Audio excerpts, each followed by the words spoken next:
Di antara tugas besar kita adalah begitu kita selesai dalam sebuah kajian dan keluar, pertanyaannya adalah, bisakah saya bersyukur atas nikmat yang Allah berikan kepada saya beberapa saat yang lalu?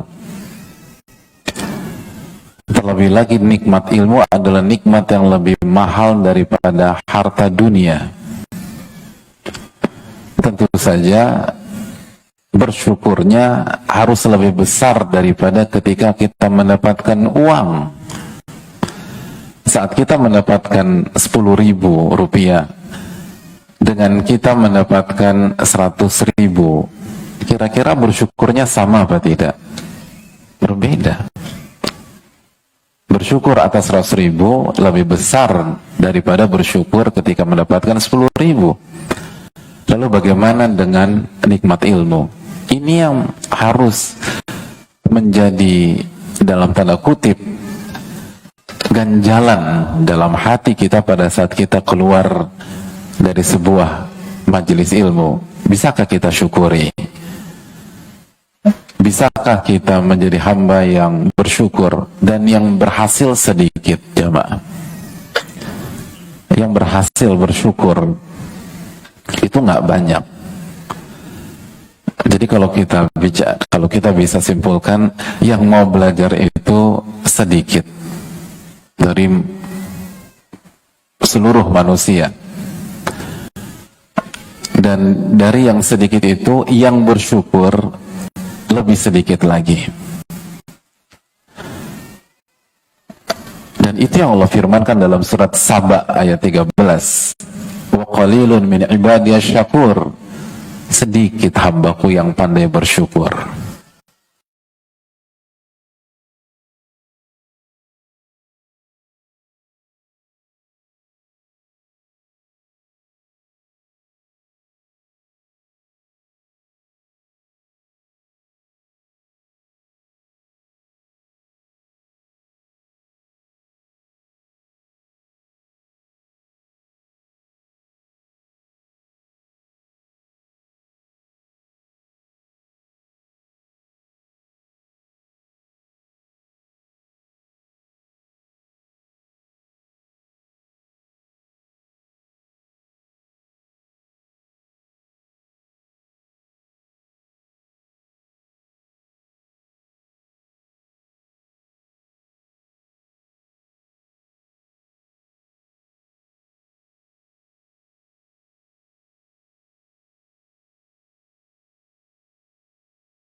dan itu mempengaruhi mentalnya dan mempengaruhi hatinya.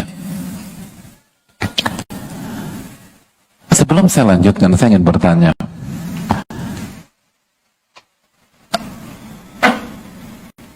siapa di antara hadirin sekalian yang nggak punya masalah di sini? Angkat tangan.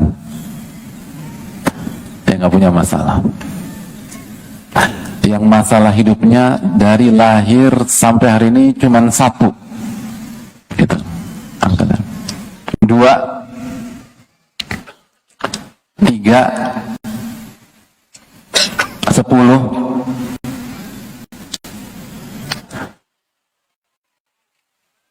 Yang punya banyak masalah, semuanya. Sedikit loh. Jadi yang lainnya maunya apa, hadirin?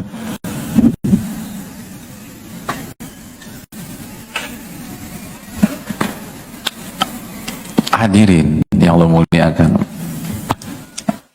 tanpa jamaah mengangkat tangan, saya sudah bisa menebak dan saya sudah simpulkan. Karena dari begitu saya datang tadi, saya langsung monitor dari sudut kanan tengah screening, dan saya mendapati wajah-wajah di depan sini, wajah-wajah banyak masalah semua. Benar. Dan tadi tuh serius banget hadirin. Sebelum saya bertanya kan nggak ada senyum di Arwando. Beban hidupnya berat, gitu. Benar nggak hadirin sekalian? Ini muka-muka banyak masalah kan? Oke, yang baper siapa yang baper? Pintu keluarnya ada di sana hadirin. Nggak usah baper. Karena yang di hadapan hadirin sekalian ini pun muka banyak masalah. Kelihatan kan? Enggak. Ini muka banyak masalah.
Karena yang membuat thumma salihun, lalu orang-orang saleh, thummal amtal fal amtal, lalu yang kesalehannya di grade berikutnya, lalu di grade berikutnya, di level berikutnya, lalu di level berikutnya.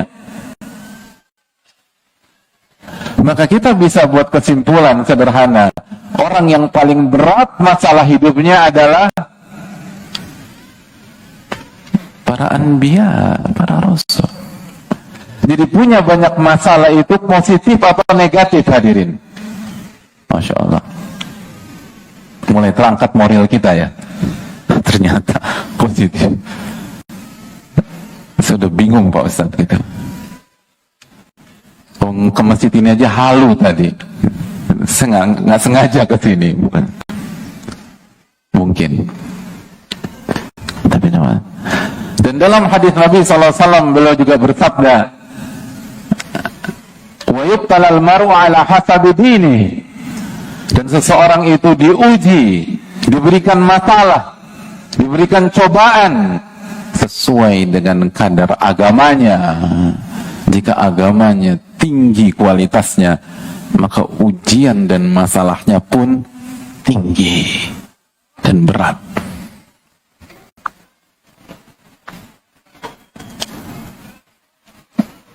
Dan Nabi kita SAW pun juga bersabda, Innallaha idza ahabba qauman ibtalahum. Sesungguhnya Allah Subhanahu wa taala kalau mencintai sebuah kaum, maka Allah akan uji kaum tersebut. Allah akan kasih masalah untuk kaum itu. Hadirin yang Allah muliakan. Jadi sekali lagi, punya banyak masalah itu positif atau negatif, hadirin? Udah mulai bisa senyum sekarang ya. Awal-awal tadi nggak bisa senyum.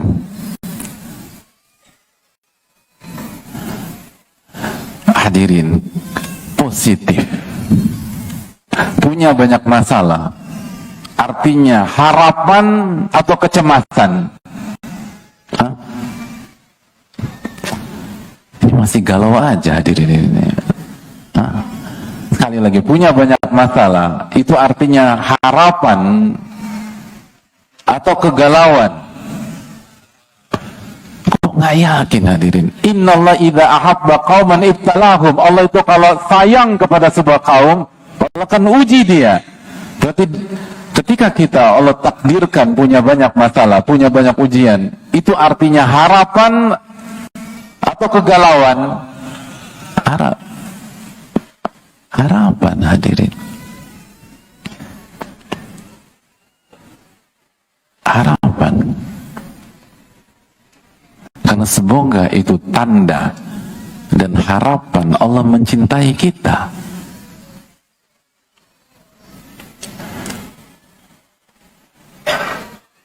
Dan masalah serta ujian tidak bisa dipisahkan dengan kehidupan.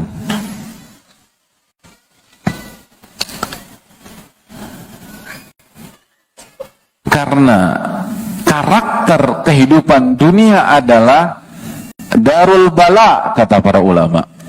Dunia itu tempatnya cobaan, tempatnya masalah, dan tempatnya ujian. Allah berfirman dalam surat Al-Mulk ayat 2 yang hadirin sudah ketahui, Alladzi khalaqal mauta wal hayata liyabluwakum ayyukum ahsanu amala. Dialah yang menciptakan kematian dan kehidupan. Untuk apa hadirin Allah menciptakan kematian dan kehidupan? Untuk menguji, ujian. Kehidupan sama dengan ujian. Kehidupan dan masalah adalah dua sisi mata uang yang tidak bisa dipisahkan. Sebagaimana istilah banyak orang. Dan itu yang dikatakan para ulama. Sebagian ulama klasik mengatakan apabila Anda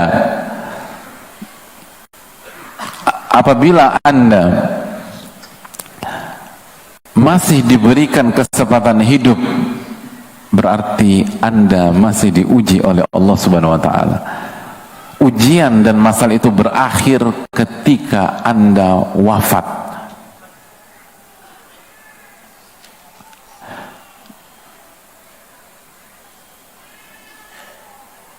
Makanya hadirin sekalian, kalau ada teman kita, doain kita. Gua doain semoga ini ujian lo yang terakhir. Mulai besok lo gak akan dapat masalah hidup lagi. Jangan diaminin. Itu artinya dia doain besok kita mati. Amin, amin. Lo emang BFF gua bro. Ini orang nyumpain Anda mati. ada masalah sama Anda itu orang, mungkin hasad, mungkin benci.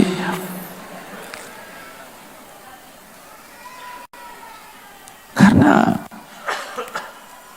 ujian itu berakhir setelah ujian kehidupan dunia berakhir ketika kita wafat. Baru kita wafat, lalu masuk ujian kubur, lalu setelah itu nikmat kubur atau azab kubur. Hadirin, dan ini harus kita sadari.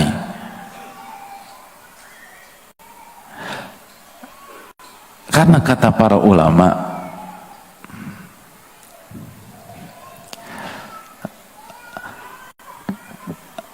salah satu masalah dalam kehidupan yang bisa membuat orang gagal jadi baik, gagal jadi bahagia, gagal jadi orang tenang, itu karena dia tidak sadar.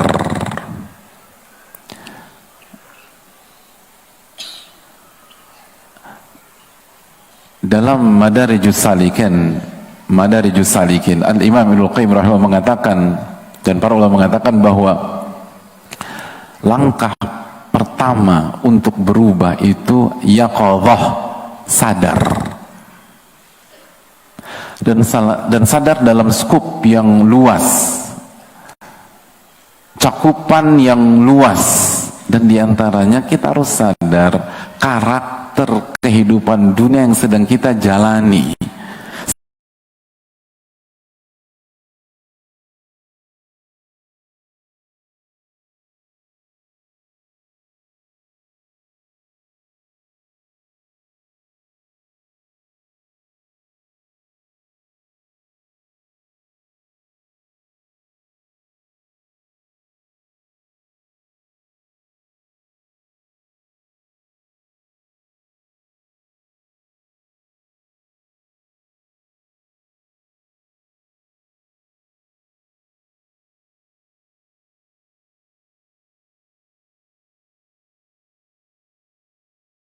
Sehingga kita nggak shock,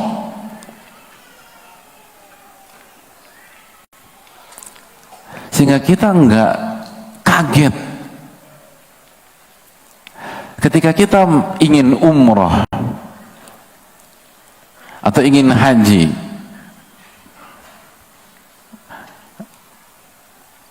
Di musim panas misalnya, dan dari awal kita udah diwanti-wanti, ingat musim panas di sana itu bisa capai 50 derajat, bawa ini, bawa ini, bawa ini. Maka begitu sampai sana kita nggak akan shock, insya Allah, walaupun kepanasan. Atau ingin umroh musim dingin, dikasih tahu juga hati-hati musim dingin, dingin banget, itu bisa di bawah 10 derajat di Madinah khususnya.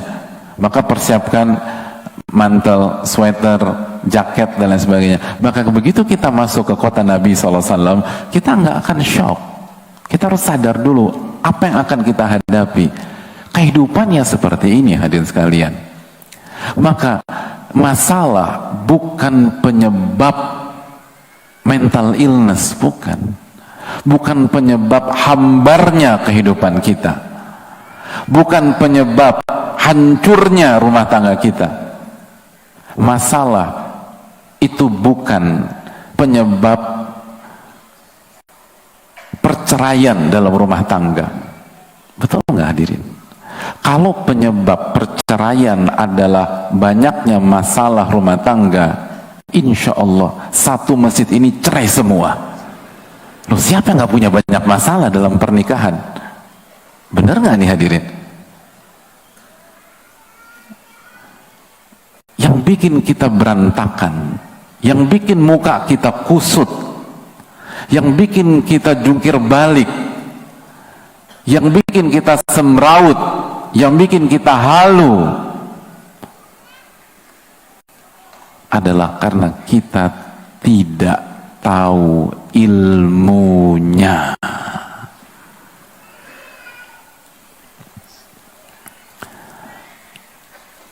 Karena kita tidak tahu ilmunya. Bukan karena berat atau ringannya masalah tersebut. Tapi karena kita tidak tahu ilmu, kita hidup tanpa ilmu. Hidup tanpa ilmu artinya masuk ke ujian tanpa ilmu. Karena tadi kita katakan bahwa kehidupan dunia adalah apa, hadirin? Darul bala, tempatnya ujian dan cobaan. Jadi analogi sederhana, orang yang tidak mau belajar dalam kehidupannya, nggak mau datang ke kajian dalam kehidupannya, itu sama saja ikut ujian fisika, nggak belajar sama sekali. Gimana bisa sukses? Nggak mungkin berhasil. Kita akan gagal. Ujian akuntansi nggak pernah buka buku.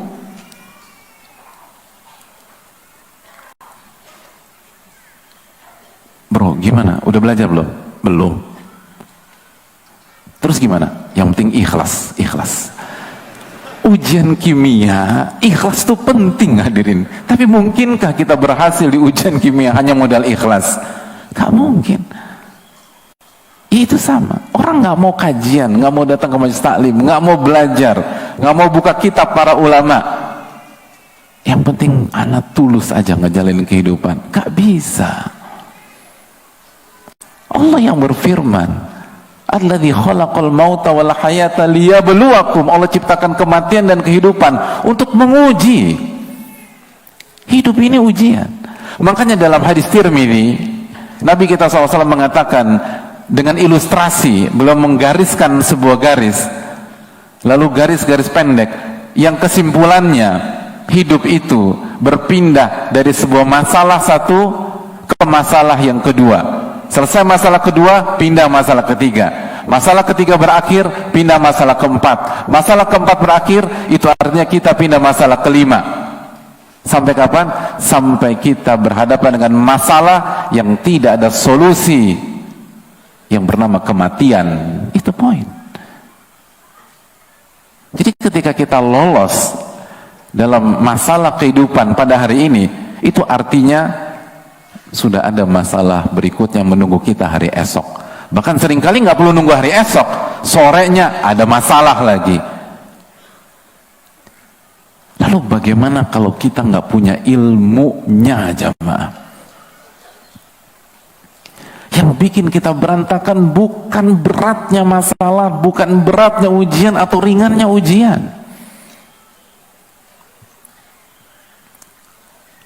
Sebagai contoh sederhana,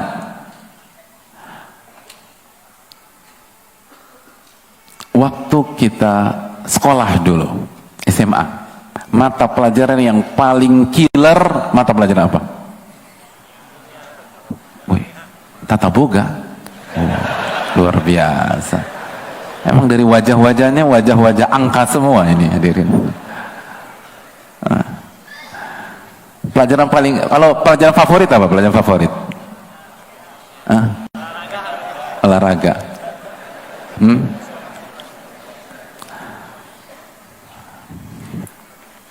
Dulu waktu kita sekolah dulu, tapi ini jangan ditiru ya, jangan ditiru. Itu pelajaran paling favorit kita, fisika. Kalau kosong. Kimia, kalau kosong. Matematika kalau kosong. Tapi kalau begitu gurunya hadir, banyak istighfar kita ini. Bukan karena guru dan mata pelajaran, tapi kitanya yang lalai dalam belajar. Yang killer apa sih? Fisika, kimia. Contoh sederhana, apabila kita akan ujian kimia, susah dan gurunya killer gitu. Tibalah hari ujian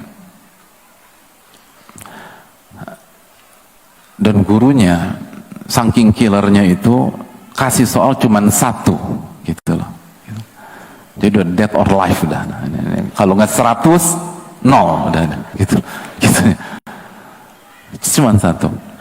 Dan ketika kita buka lembaran ujiannya, ternyata itu ujian paling sulit sedunia selama kita hidup di dunia yang fana ini.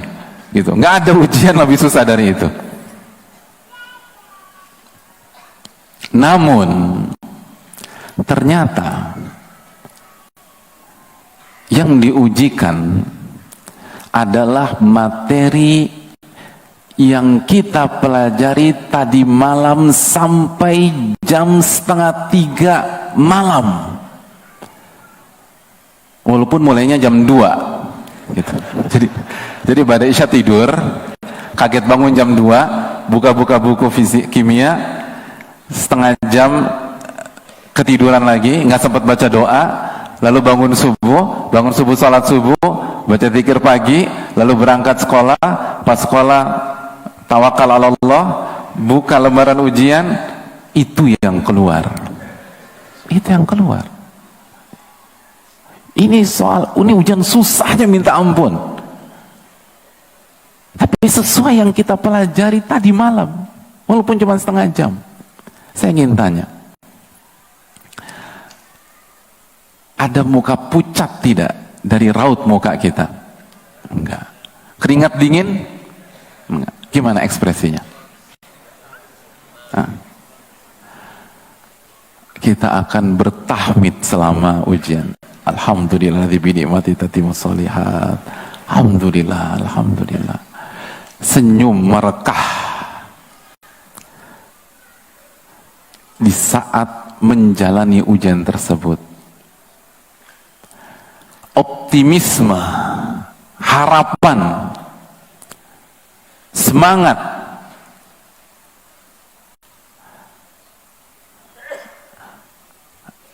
ditambah determinasi dan energik.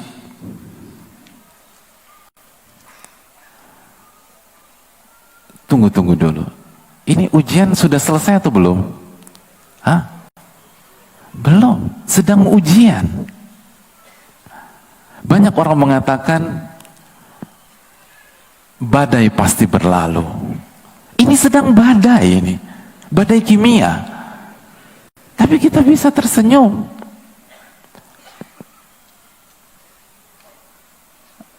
Konsep mengatakan setelah kesulitan ada kemudahan.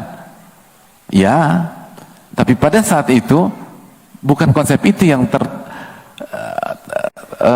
terjadi, tapi konsep ma'al usri yusra. Justru kita menikmati kemudahan di tengah-tengah kesulitan. Kenapa? Apa jawabannya? Karena kita pakai ilmu dalam menjalani ujian tersebut. Kita tahu ilmunya, hadirin, dan kita amalkan, kita terapkan ilmu tersebut, kita tuangkan ilmu itu.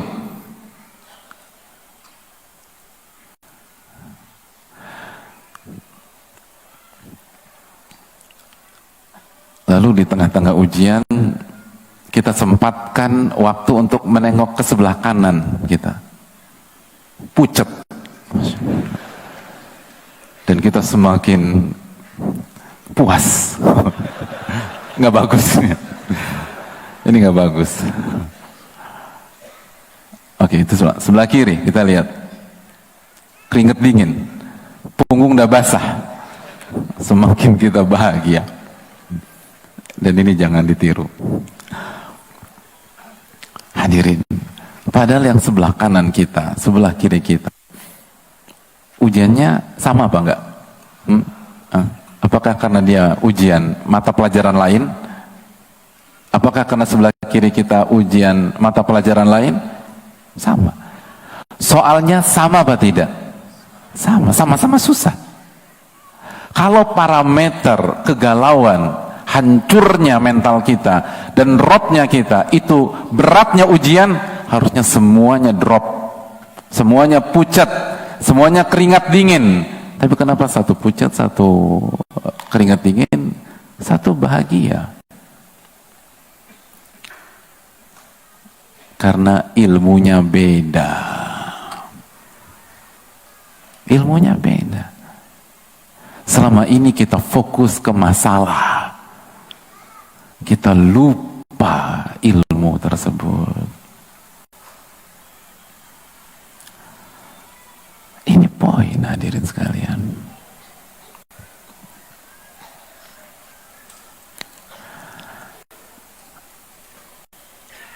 Ini bukan tentang berat, sulit, atau ringannya ujian.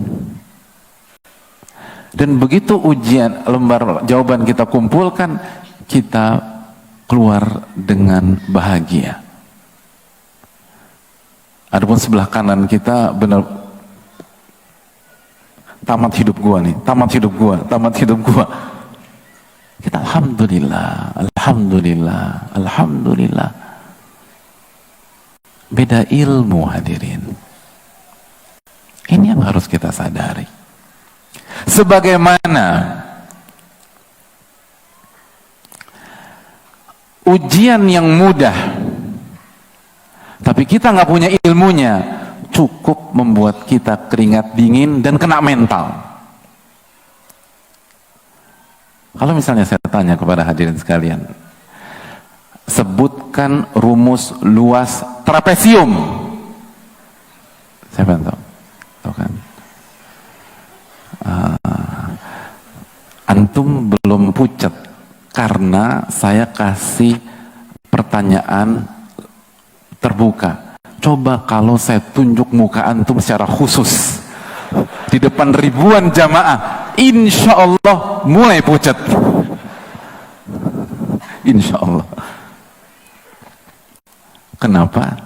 Saya ingin tanya, pertanyaan ujian tadi, ujian yang sulit dalam ilmu matematik atau yang mudah? Hah? Trapesium? Sulit? Ya Allah. Itu kan pembahasan bangun ruang. Pembahasan bangun ruang kita pelajari di mana? SD. Itu pertanyaan anak SD hadirin. Coba yang anak SD di sini angkat tangan. Kayak ini enggak. Ini antum kan di level cucunya anak SD gitu loh. Cucunya udah SD maksudnya. SD udah lama. Artinya ini gampang.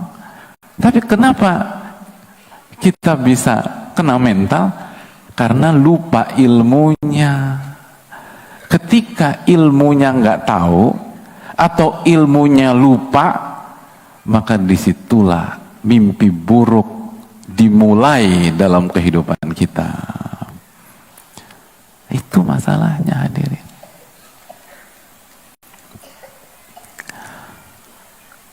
Jadi ini bukan tentang masalah, ini bukan tentang ujian, ini tentang ilmu.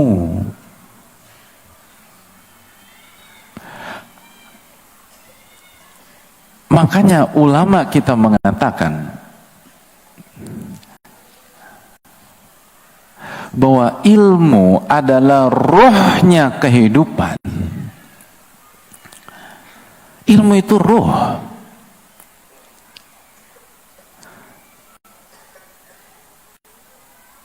Di antara ulama menjelaskan hal tersebut adalah Syekhul Islam.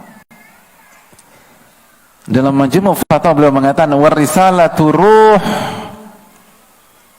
risalah, kenabian, apa yang dibawa oleh Rasulullah SAW, sunnah Nabi SAW, ilmu itu sendiri adalah ruhnya alam semesta, ruh, wa nuruhu wa hayatuh, itu cahayanya kehidupan, dan kehidupan itu sendiri.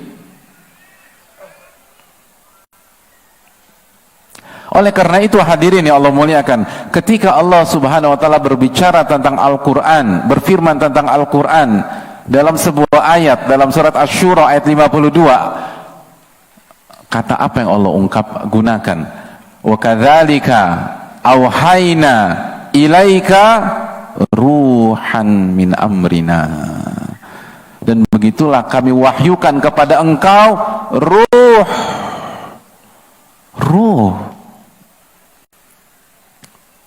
dari perintah kami dan dari sisi kami. Al-Quran itu ruh. Dan silakan buka buku-buku tafsir. Apa artinya? Artinya Al-Quran adalah ruhnya hati, ruhnya jiwa. Berarti hidup tanpa Al-Quran bagaikan hidup tanpa ruh, mati hadirin, mati, hambar, gersang, kering, halu. Wa kadzalika auhayna ilaika ruhan min amrina.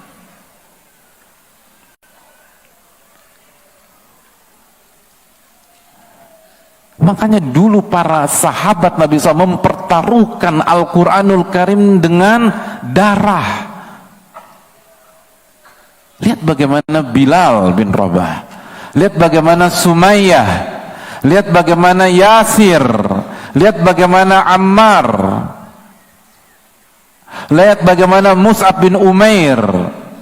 Mus'ab bin Umair sebelum masuk Islam, itu hadirin anak muda, good looking, ganteng.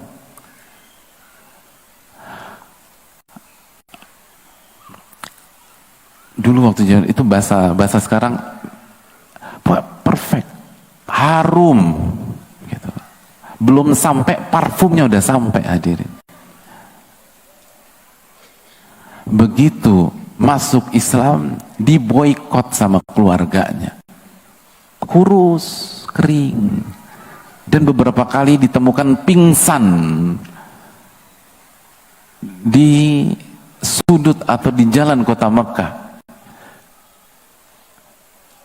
Tapi mereka tidak goyah. Mereka mempertahankan ilmu, mempertahankan Al-Quran, mempertahankan risalah. Kenapa? Karena mereka sadar bahwa ini adalah ruh. Maka mereka pertahankan sebagaimana mereka mempertahankan nyawa. Itu yang kita lihat Bilal bin Rabah, Sumayyah, Yasir, baik laki-laki maupun wanita. Mereka mempertahankan ilmu, mempertahankan Al-Quranul Karim, sunnah Rasulullah SAW. Itu seperti mereka mempertahankan nyawa, bahkan lebih dari itu. Sumayyah kehilangan nyawa hadirin, radhiyallahu ta'ala anha. Yasir kehilangan nyawa.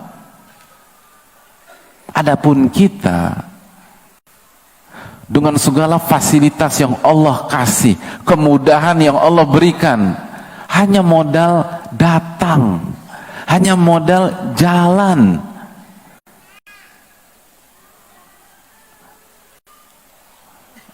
Kesempatan dibuka, didukung.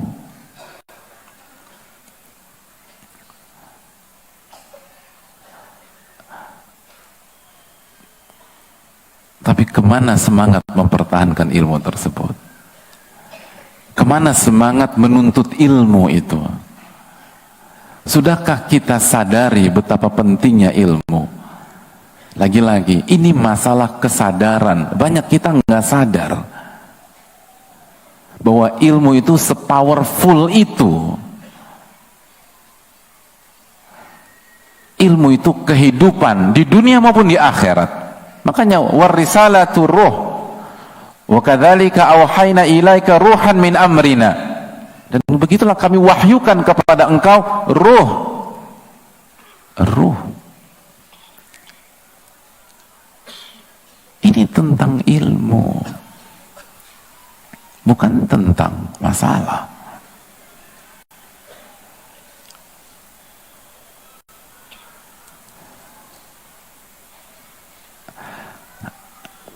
Hadirin yang Allah muliakan, maka marilah kita belajar, marilah kita hadiri majelis-majelis ilmu, baik jamaahnya maupun panitianya. Semua butuh, karena semua punya masalah dan semua banyak masalah.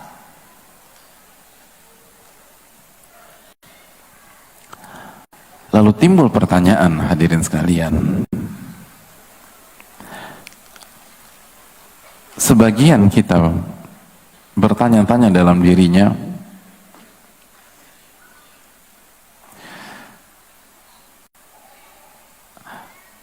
saya udah belajar Ustaz, tapi kenapa kok masih hambar?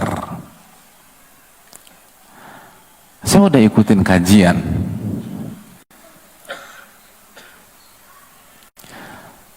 tapi kenapa masih sering galau? Masih sering kena mental, masih sering terpuruk. Apa yang salah? Katanya kalau kita punya ilmu bisa.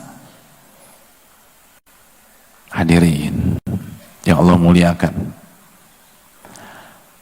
berarti ada yang perlu kita pahami lebih dalam, ada yang perlu kita renungkan lebih lanjut.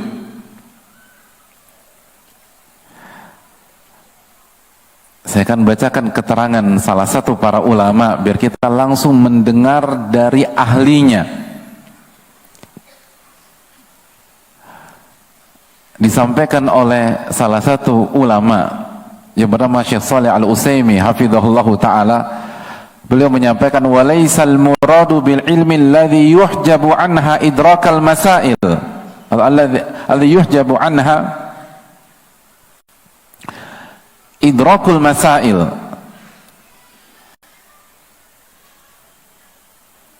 fa inna idrakal masail yujadu inda aqwamin yusbihuna wa yumsuna ala mukhalafati syariah. Yang dimaksud ilmu itu bukan sebatas mengetahui hukum sebuah masalah, bukan sebatas itu, bukan sebatas paham sebuah masalah. Yang dimaksud ilmu, walaisal muradu bil ilmi alladhi yuhjabu anha idrakul masail. Jadi walaisal muradu bil ilmi alladhi yuhjabu anha idrakal masail. Yang dimaksud ilmu itu bukan sebatas mengetahui hukum-hukum berbagai masalah.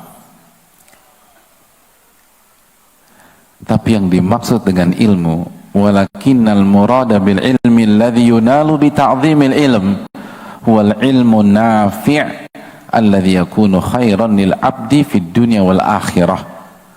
Namun yang dimaksud dengan ilmu yang bisa membuat kita bahagia, yang membuat kita bisa tenang adalah ilmu nafi', ilmu yang bermanfaat. Bukan ilmu yang sebatas maklumat, tapi ilmu yang bermanfaat, yang merupakan kebaikan di dunia dan di akhirat untuk seorang hamba. Dan ilmu yang bermanfaat tidak bisa didapatkan kecuali dengan satu cara, kata para ulama. Kata para ulama, yunalu bi ta'zimil ilm, didapatkan dengan memuliakan ilmu, memuliakan ilmu, bukan sebatas belajar dan datang ke kajian. Belajar dan datang ke kajian salah satu bagian dalam memuliakan, tapi bukan memuliakan secara utuh. Untuk mendapatkan ilmu yang merupakan obat galau, obat mental illness, obat stres, obat untuk bahagia, obat agar tenang, adalah ilmu nafi yang cara mendapatkannya hanya satu cara, yaitu ta'zim, memuliakan ilmu dengan segala perincian dan kaedah-kaedahnya.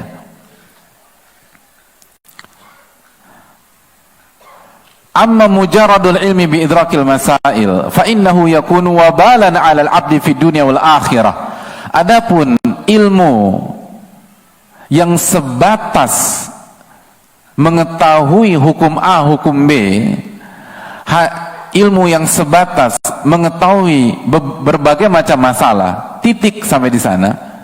Ilmu sebatas teori, ilmu sebatas maklumat, ilmu sebatas knowledge, maka itu akan menjadi bumerang bagi pemiliknya di dunia dan di akhirat. Wa ta'dhamu 'alal hujjatu fid dunya wa yu'akhadh bil uqubati fil akhirah. Maka bumerang itu semakin besar sesuai dengan besarnya ilmu dia itu. Semakin banyak maklumatnya tapi tidak bermanfaat, semakin parah kondisi dia.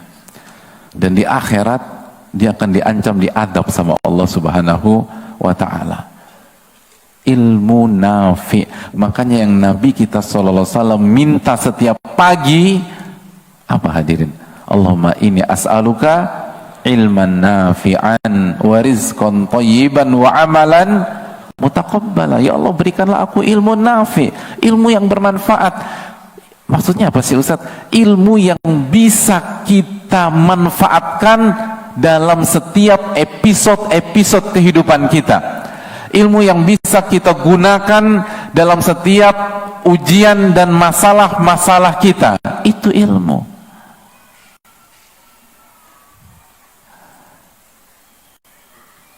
Semua banyak orang hafal hadits la taghdab walakal jannah. Jangan marah, niscaya bagimu surga.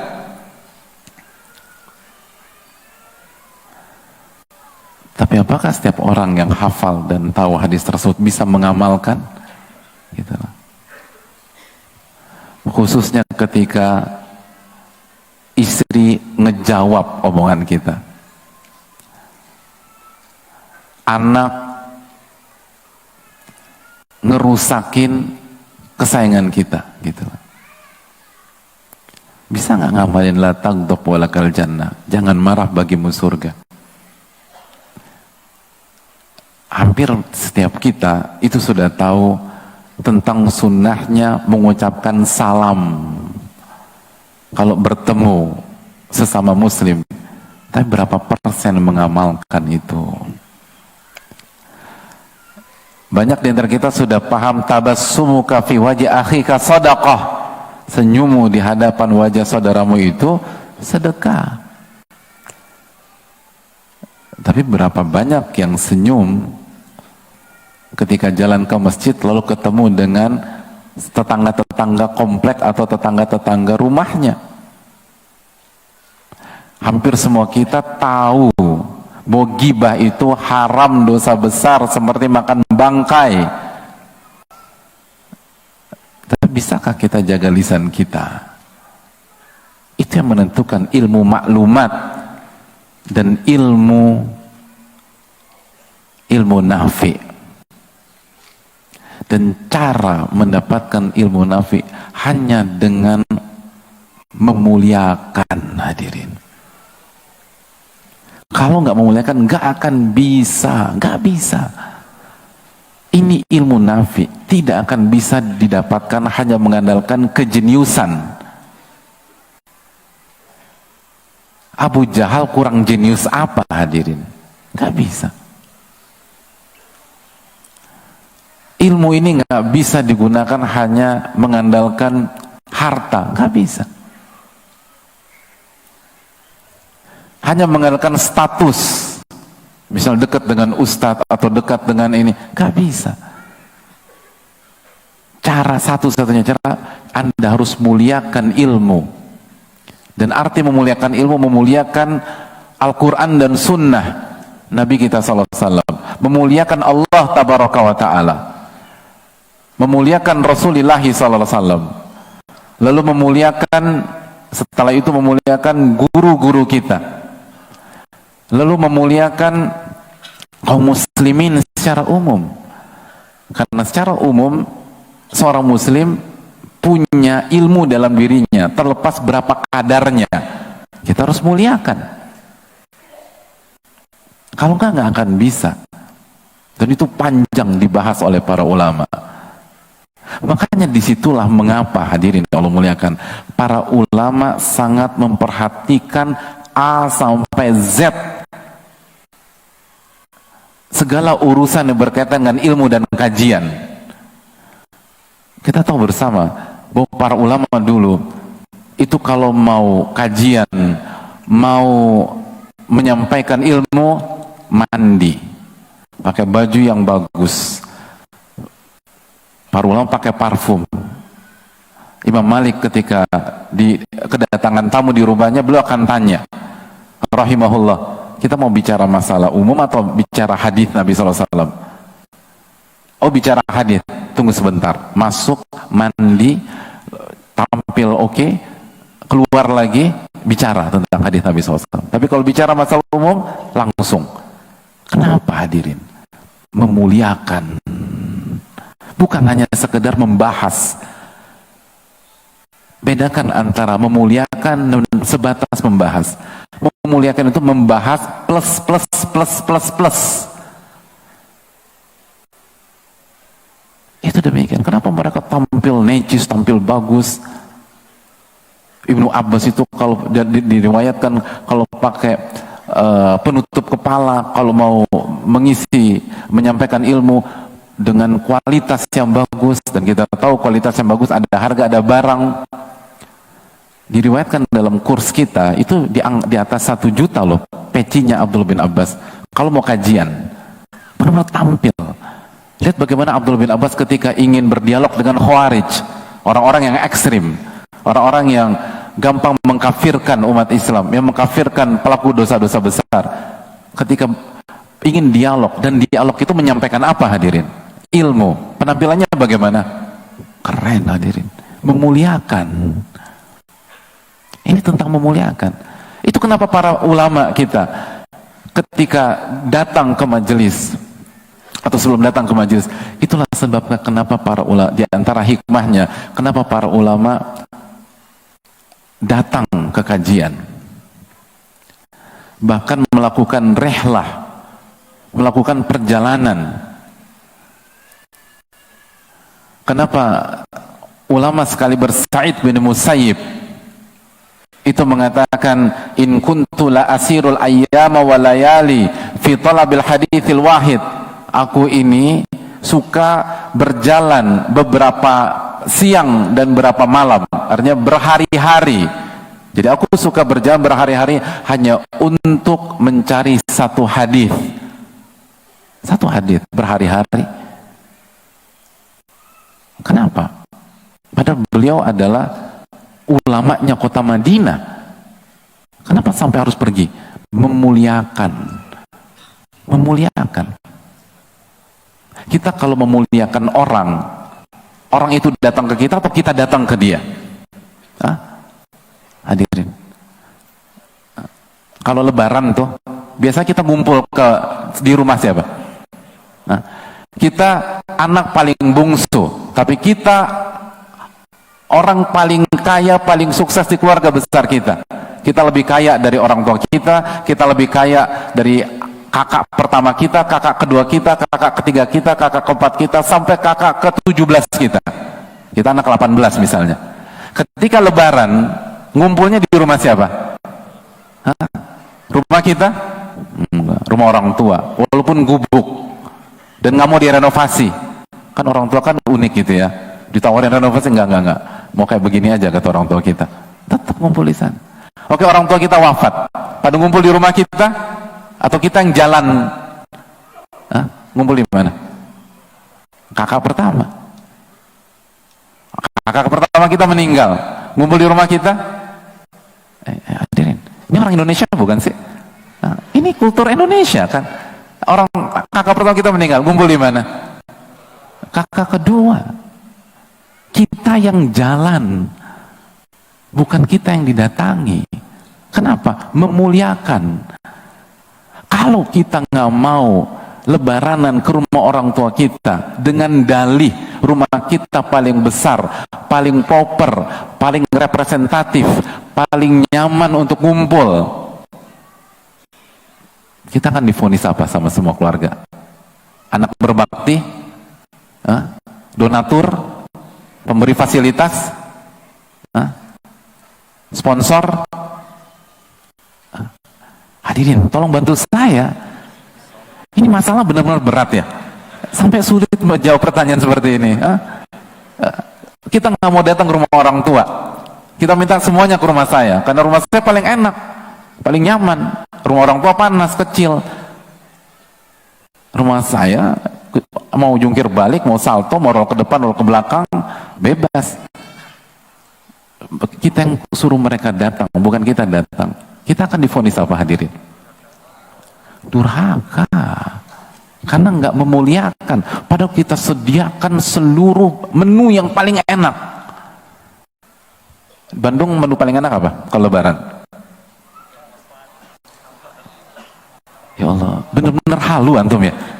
Sampai pertanyaan ini susah dijawab. Tenang, jangan emosi, ada banyak istighfar. Lalu apa?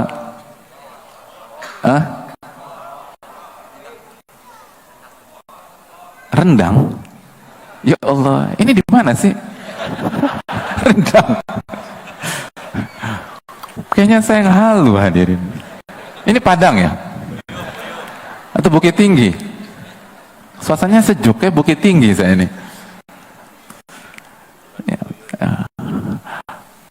Kita sediakan semua makanan terenak, dan chef yang paling jago masak masakan Jawa Barat kita hadirkan. Kita pasang red carpet buat orang tua, tapi kita nggak mendatangi. Apakah orang akan anggap kita? Enggak. Simpel aja, Anda harus datang. Kecuali ada uzur, kecuali ada kendala. Makanya Imam Malik mengatakan, al ilmu yu'ta wa la ya'ti. Ilmu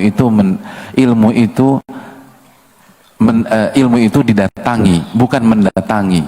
Kecuali kalau kita ingin mendakwakan orang yang belum ngerti, orang yang awam. Betul, sebagaimana Nabi SAW itu mendatangi orang-orang Quraisy di kota Mekah.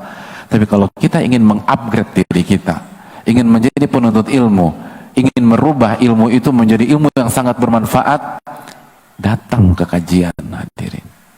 Datangi kajian ustadz-ustadz kita. Ustadz-ustadz kita di Bandung banyak, datangi mereka.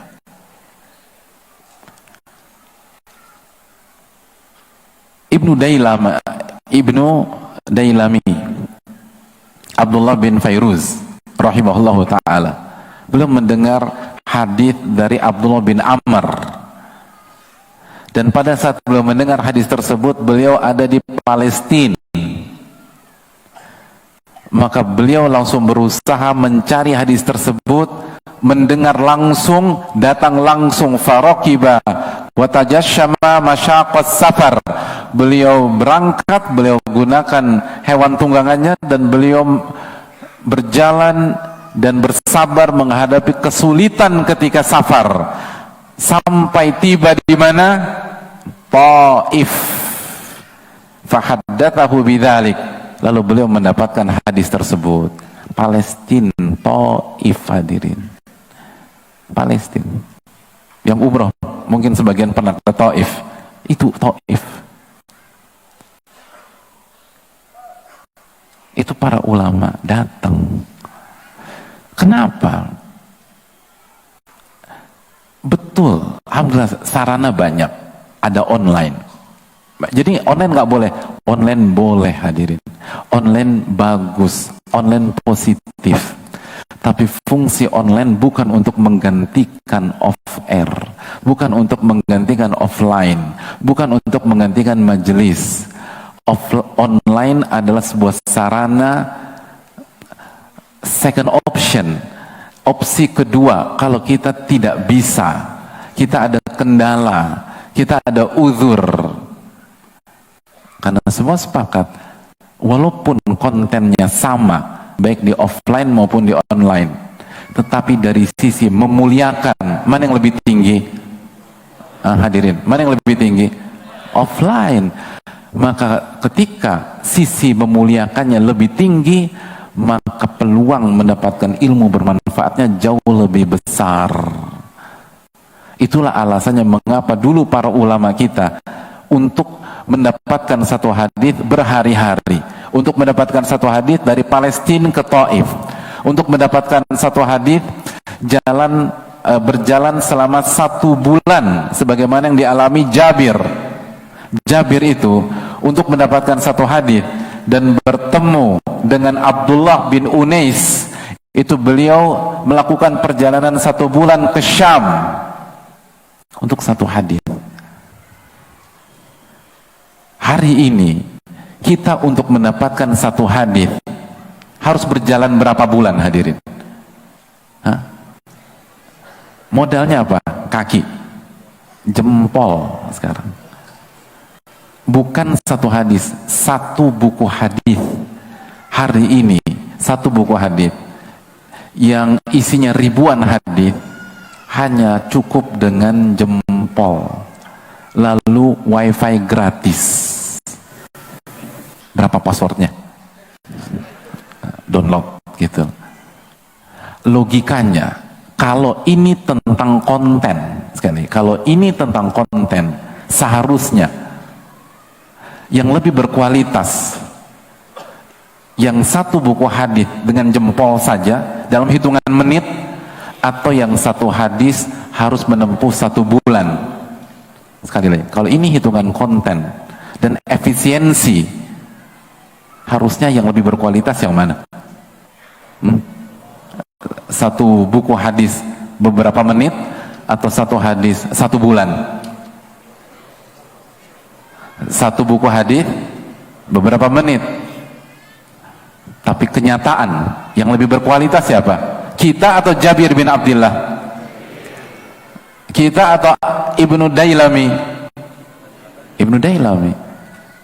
Karena intinya bukan sebatas konten, walaupun konten sangat penting, tapi ada hal berikutnya, memuliakan.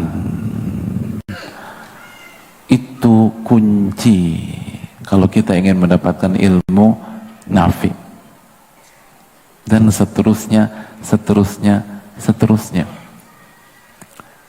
harus dibahas secara perinci hadirin. Tapi itulah poinnya. Kalau kita bisa memuliakan ilmu, kita belajar, maka kita akan dapat ilmu nafi. Itu kita belum bicara di majelis loh, belum lagi di majelis bagaimana cara duduk. Karena para ulama membahas cara duduk. Kok ribet banget? Oh, bukan ribet hadirin, ini memuliakan. Ini memuliakan.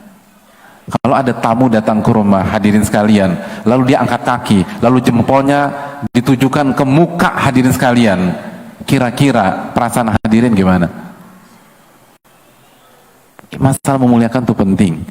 Makanya hadirin Allah muliakan, para ulama kita seperti yang disampaikan oleh Al-Allama Az-Zarnuji rahimahullahu ta'ala, kata beliau, catat baik-baik, i'lam, ketahuilah.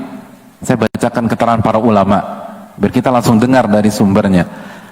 I'lam, ketahuilah, bi anna talibal ilmi la yanalul ilma wa la yantafi'u bih. Sesungguhnya penuntut ilmu tidak akan mendapatkan ilmu dan tidak akan mendapatkan manfaat dari ilmunya. Jadi dia tidak akan mendapatkan ilmu nafi, dia nggak akan mendapatkan ilmu yang bermanfaat. Illa bi ta'zimil ilm wa ahlihi wa ta'zimil ustadhi wa tauqirihi, kecuali dengan memuliakan ilmu, memuliakan ahli ilmu, memuliakan gurunya, dan menghormati gurunya tersebut. Itu cara. Ini konsepnya ulama, resepnya ulama hadirin. Makanya ulama atau sebagian orang soleh di zaman dulu ilmunya nggak banyak, tapi berkah, tapi bermanfaat. Bilal itu bukan ulama hadirin, tapi nggak kena mental illness. Bilal bukan ulama, disiksa. Siapa yang masalah hidupnya selevel dengan Bilal? Ada angkat tangan. Berarti lebih parah semua nih. Nggak ada di antara kita lebih parah dari Bilal atau selevel dengan Bilal, semua di bawah.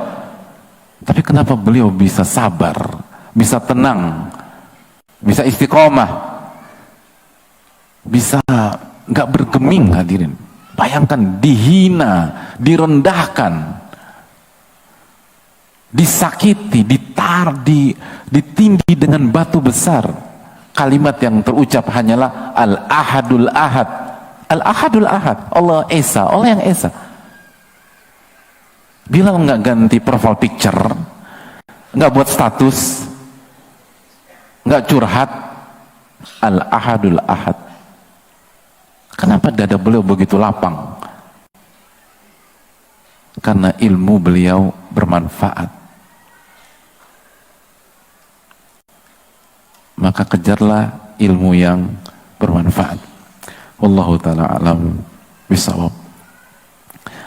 Ini yang bisa disampaikan, dan kita buka sesi tanya jawab. Tapi sebelumnya ada pengumuman dari panitia. Wassallallahu ala nabiyina Muhammad.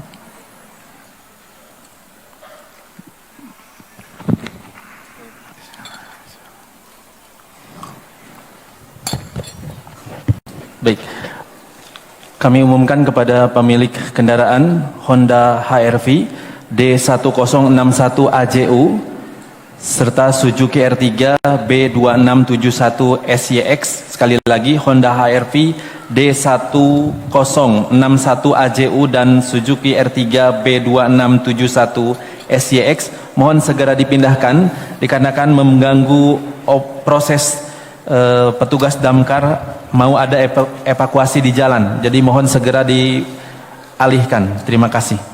Silakan Ustaz. Jazakallahu khairan.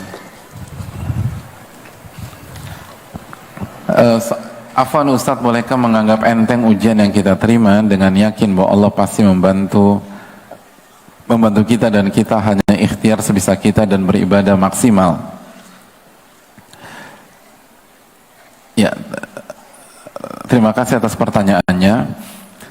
Dan untuk edukasi bagi kita semua, salah satu adab dalam bertanya adalah ucapkan salam terlebih dahulu, karena dalam riwayat disebutkan assalam qabla su'al, salam sebelum bertanya. Salam sebelum bertanya. Dan yang kedua, nasihat para ulama kita doakan gitu loh. Kita doakan ulama kita doakan guru-guru kita doakan saudara-saudara kita doakan umat, baru kita bertanya. Nabi SAW bersabda, man sona ilaikum ma'rufan fakafi'uh. Apabila seseorang berbuat baik kepada anda, maka balaslah perbuatan baik itu. Dan kalau anda belum bisa balas, maka doakan, kata Nabi. Kita dapat ilmu dari para ulama, maka jangan lupa doakan ulama-ulama kita. Pada dasarnya kita harus doakan dan kita harus balas. Tapi kalau kita belum bisa balas, kita doakan. Dan salah satu momen mendoakan adalah ketika bertanya. Dan itu kultur ilmu.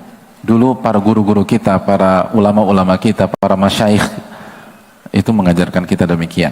Tapi mungkin yang bertanya belum tahu atau lupa, nggak apa-apa. Ini proses belajar. Bolehkah menganggap enteng ujian yang kita terima dengan yakin bahwa Allah pasti membantu kita dan kita hanya ikhtiar sebisa kita dan beribadah maksimal? Hadirin Allah muliakan, jawabannya wallahu ta'ala bisawab, tidak boleh menganggap enteng ujian atau menggunakan diksi yang mengarah ke arah sana, walaupun maksud kita nggak ke sana. Karena penggunaan kata atau diksi itu penting.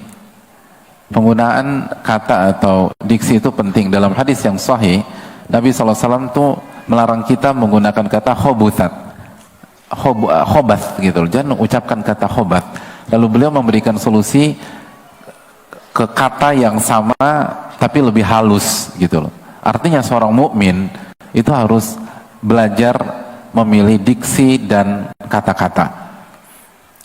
Jadi jangan menganggap enteng ujian dan jangan menggunakan kalimat yang mengarah pada menganggap enteng ujian padahal kita nggak ada maksud ke sana. Karena hadirin Allah muliakan, kalau Allah nggak tolong kita, dan saya rasa maksud maknanya bagus ya. Makanya beliau mengatakan karena yakin bahwa Allah pasti membantu kita dan kita hanya berikhtiar sebisa kita dan beribadah maksimal. Walaupun kita demikian, tetap saja jangan anggap enteng. Bahkan kan sunnah Nabi SAW, apa kata Nabi SAW? As-sa'idu laman junnibal fitan.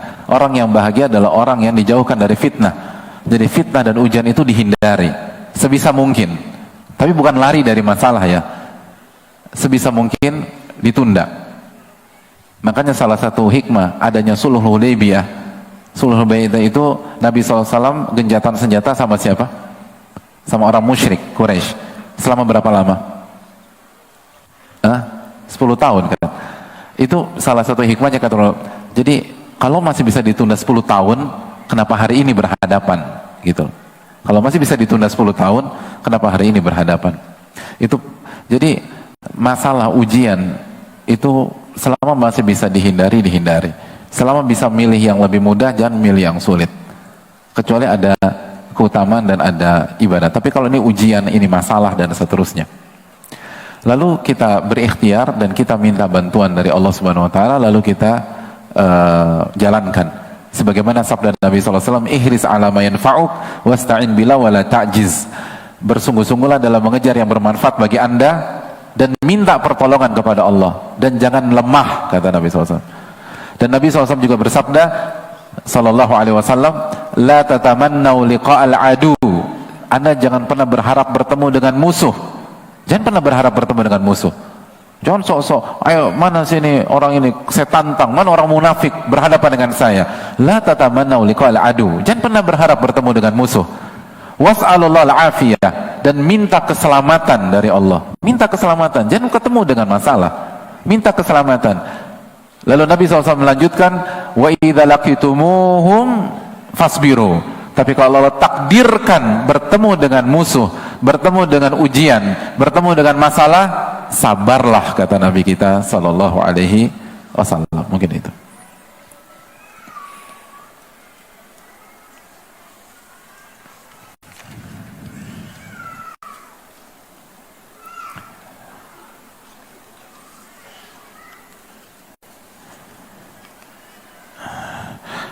Ahsanallahu ilaikum Ustadz wa iyyakum. Afwan Ustadz, bagaimana cara menyikapi kesalahan istri dan supaya kita tidak tersulut emosi, terlebih ketika istri tidak mau menerima nasihat kita? Ya, terima kasih atas pertanyaannya. Hadirin Allah muliakan, yang pertama masalah pernikahan adalah masalah ta'awun syar'i, kata sebagian para ulama. Jadi salah satu pondasi pernikahan dan rumah tangga adalah firman Allah dalam surat Al-Maidah, wa ta'awanu 'alal birri wat taqwa wa la ta'awanu 'alal itsmi wal udwan. Kita saling tolong menolong dalam kebaikan dan ketakwaan, dan kita tidak saling tolong menolong di atas dosa dan permusuhan. Jadi spirit yang harus dibangun adalah kita saling tolong menolong untuk jadi orang yang bertakwa, karena kita nggak bisa bertakwa sendirian misalnya, maka kita butuh pendamping, kita butuh istri dan istri butuh suami. Jadi ketika istri melakukan kesalahan, kita harus tolong, hadirin sekalian, bukan ngamuk, tolong. Jadi kita harus berpikir bagaimana cara yang paling efektif menolong istri kita. Bisa jadi marah, bisa jadi, tapi marahnya itu bukan emosi. Gimana cara marah nggak emosi, hadirin? Sambil senyum nimpuk gelas gitu Pak Ustadz? Bukan. Marah mendidik, marah karena Allah, kata Ibnu Jama'ah rahimahullah. Marah karena Allah, bukan karena marah emosi. Dan marah karena Allah, marah mendidik, itu kaidahnya jelas, takarannya jelas, dan hati itu tenang, karena tujuan kita bagaimana istri kita berubah, bukan mengungkapkan dan meluapkan, bukan. Jadi ketika kita sepakat bahwa saya harus tolong istri saya karena istri saya melakukan sebuah kesalahan, maka kita akan berpikir cara yang paling efektif bagaimana menyelamatkan dia. Begitu juga dengan istri, ketika suaminya salah, Maka istri akan berpikir bagaimana cara menolong suami saya agar keluar dari kubangan maksiat dan dosa. Itu yang harus kita camkan. Makanya hadirin yang Allah muliakan, pernikahan itu harus dibangun di atas pondasi yang sama, harus clear dulu. Dan banyak di antara kita seringkali lupa tentang masalah itu. Lalu yang berikutnya, jangan bangun narasi kesempurnaan dalam rumah tangga. Kita yang repot hadirin, kita yang berantakan. Kenapa? Nggak ada yang sempurna. Pernikahan itu tuh persatuan atau pertautan antara dua sosok. Yang satu pendosa, yang satu pendosa. Betul nggak hadirin? Salah ya? Kalau saya salah tolong diluruskan. Nabi SAW bersabda, kullu bani Adam khata. Setiap anak Adam banyak melakukan kesalahan.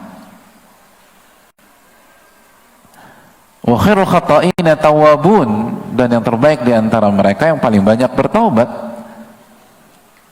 Jadi kita khususnya suami jangan bangun narasi kesempurnaan.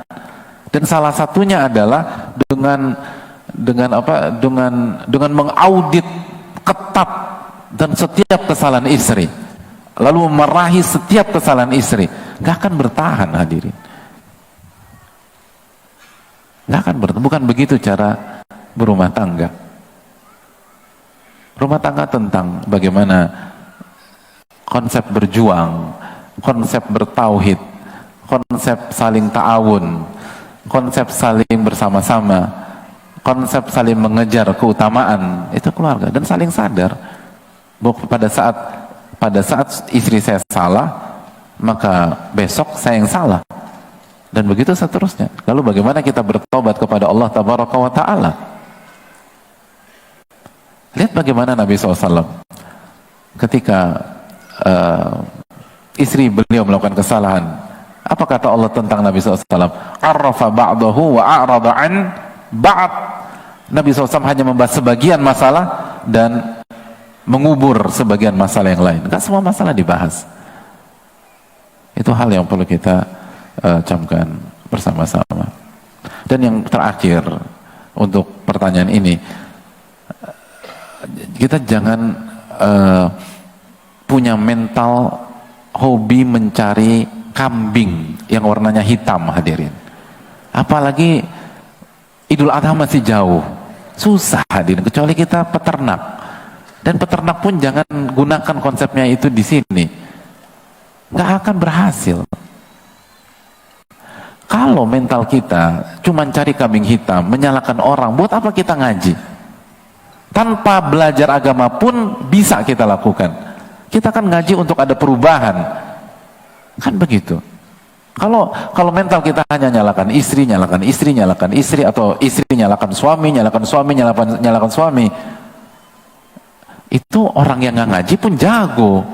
Itu skill dimiliki oleh banyak orang tanpa harus datang ke kajian, tanpa harus mendekat dengan Allah, tanpa harus bersama Al-Quran dan Sunnah Nabi SAW.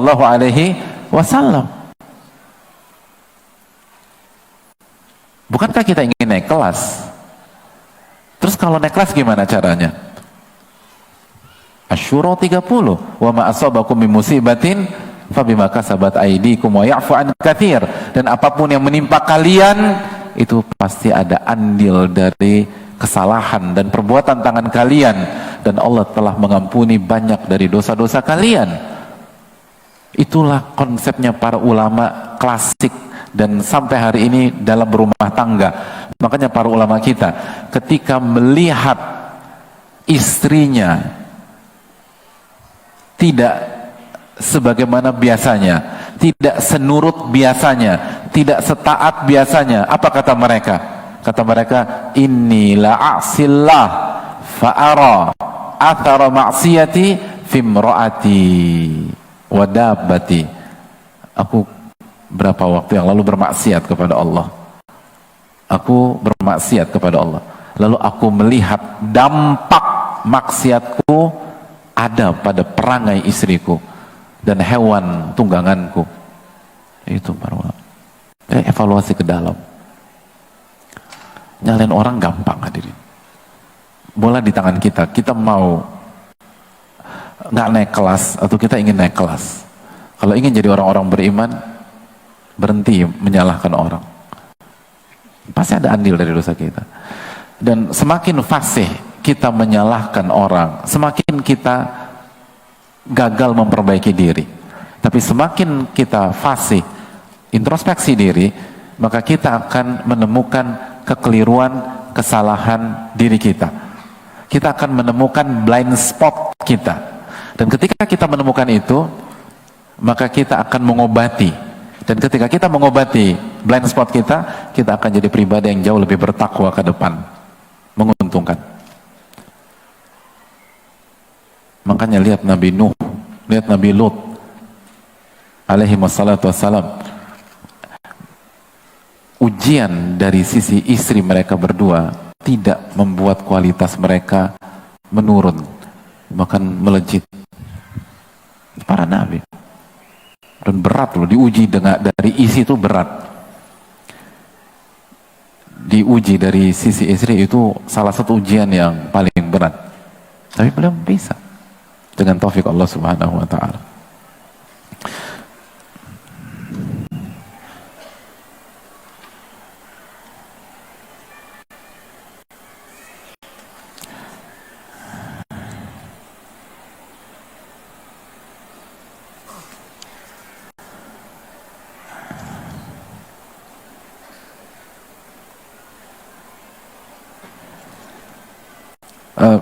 Bismillah, assalamualaikum Ustaz. Waalaikumsalam warahmatullahi wabarakatuh. Semoga selalu dijaga oleh Allah dan seluruh kaum muslimin, amin ya rabbal alamin.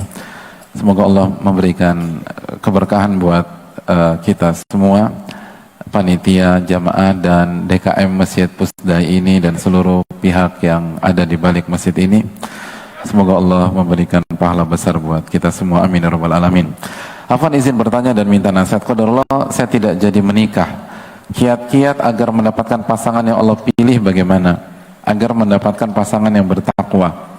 Minta nasihatnya agar anak tetap semangat dalam beribadah dan menuntut ilmu dan mengamalkannya. Syukran jazakallahu khair Ustaz, terima kasih atas pertanyaannya. Yang pertama, wallahu ta'ala misal masalah pernikahan,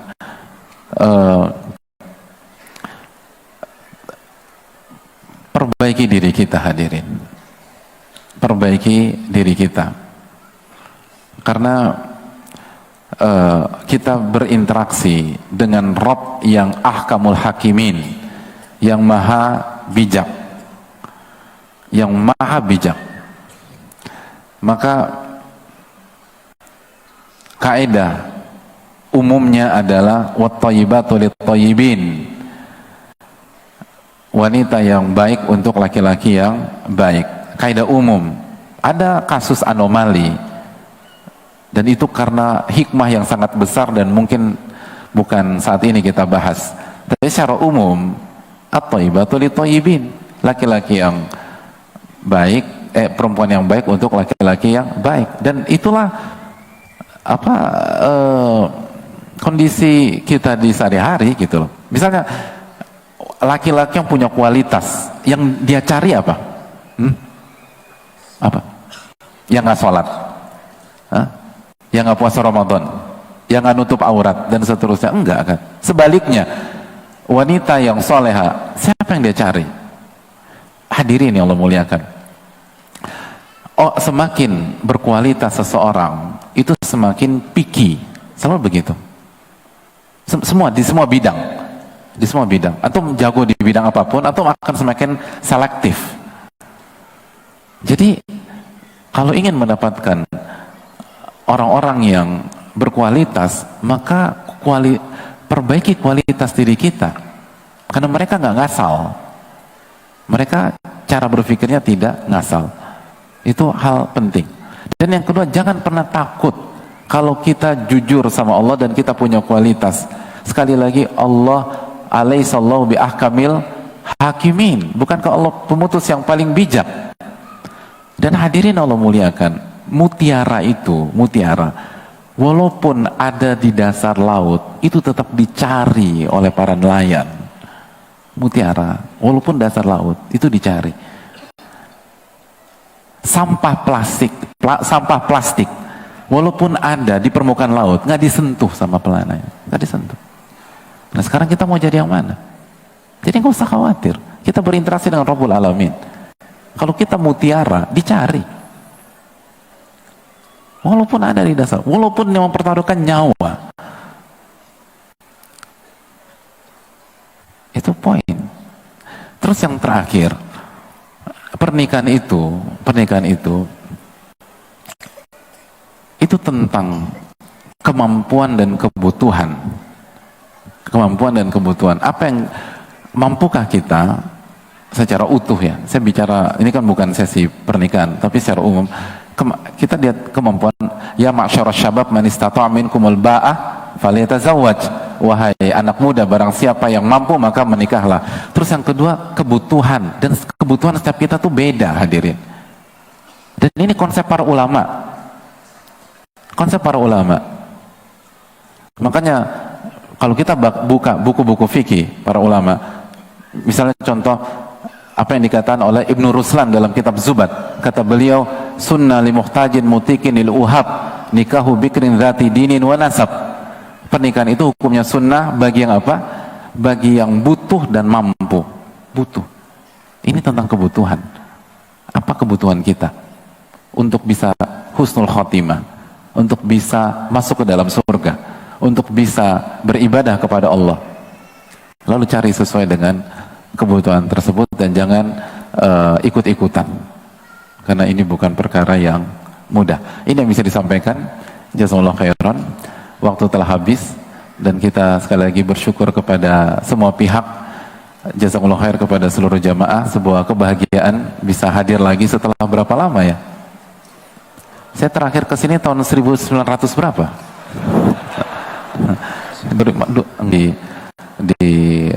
Di sini di Bandung dan sekitarnya. Maka jangan lupa doakan mereka dan ingat terus jasa-jasa mereka, dan kita doakan kebaikan untuk mereka.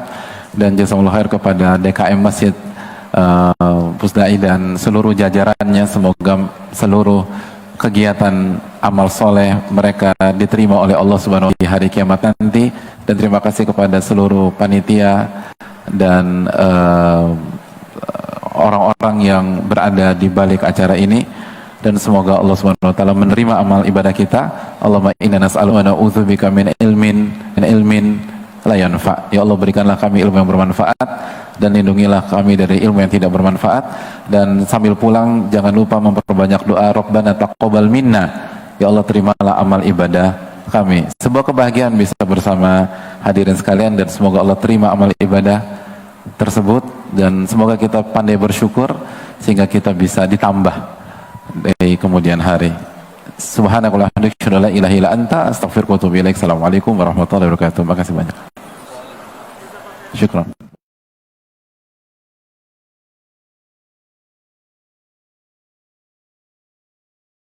Mesin pengisi curas atau curas filling mesin tipe MKS PFL 30 dari Maxindo untuk kebutuhan isian filling pada jajanan churros, donat Spanyol dengan proses pengisian yang lebih mudah dan hasil yang maksimal. Dapat juga digunakan untuk mengisi aneka bahan makanan lainnya seperti roti, kue, dan lain-lain dengan fitur dan keunggulan. Mesin terbuat dari material full stainless steel, food grade, higienis dan awet, desain compact yang mudah dioperasikan, dilengkapi dengan tabung pengisian bahan berkapasitas hingga 5 liter, bekerja dengan sistem tuas hidrolik. Volume pengisian dapat diatur dan disesuaikan dengan ukuran makanan. Bahan filling akan mudah terisi ke dalam makanan tanpa merusak tekstur, mudah digunakan dan dibersihkan.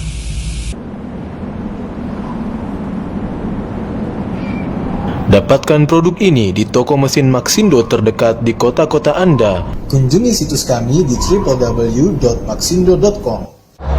Maxindo, mesinnya pengusaha sukses.